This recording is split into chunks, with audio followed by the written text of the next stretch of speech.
cornfield. This was a sweet corn field. And we're talking about cover crops though today. When we think about cover crops, a lot of times we think that only big farmers with row crops are utilizing cover crops. We can use them in the home garden. The first way is like the way we've done here. We're using it as for soil health. We're planted in this field right here, turnips and beets. Those are edible cover crops. Those are root crops that'll go down and improve compaction in the soil. So we can either harvest the vegetable crop once it comes up, or we can allow it to stay into the field throughout the winter time. And that soil root crop that actually went down into the soil is now improving that soil tilth. It's allowing the roots to break the compaction that's down in there, and it will decompose and add organic matter. The second way we can use cover crops in a home garden setting is that we can plant them and we can have them where they grow in the spring. So crimson clover, buckwheat, annual ryegrass, oats. It will actually cover the soil. Along with that, it's going to be a weed suppressant. But then we can chop it and allow it to lay down and then harvest it that way.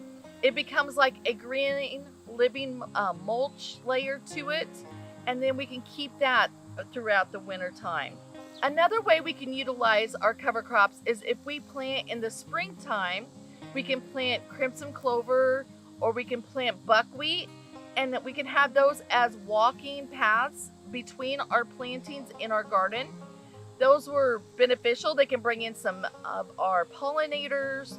We can walk across the top of them. We can even mow them down and have them as more of a surface layer, mulch layer in between our rows. So there's lots of different things that we can do with cover crops as a home gardener.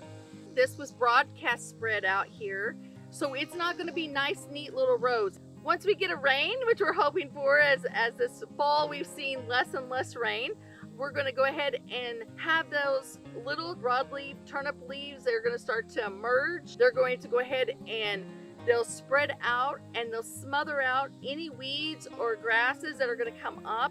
They're going to become a big, lush, full stand of leaves through here. And then the root crop will be growing. That'll be helping our soil. But it'll also have a nice mass layer of planting that's going to be green foliage that can then be used for that weed suppression. And when we get moisture, more water retention in the ground by utilizing that root crop. So for our edible cover crops to have some yet before our last frost, we need to get those planted the end of August, early September. 60 days is going to take for maturity to harvest. So we want that to be done before that first October 15th freeze date. They can take a little bit of a frost, a light frost, but we need them to not be hard frozen. So we need to have them a nice diameter to be able to harvest prior to a hard freeze. For more information about cover crops or other plant issues, please contact the University of Illinois Extension by visiting our website or calling our local office.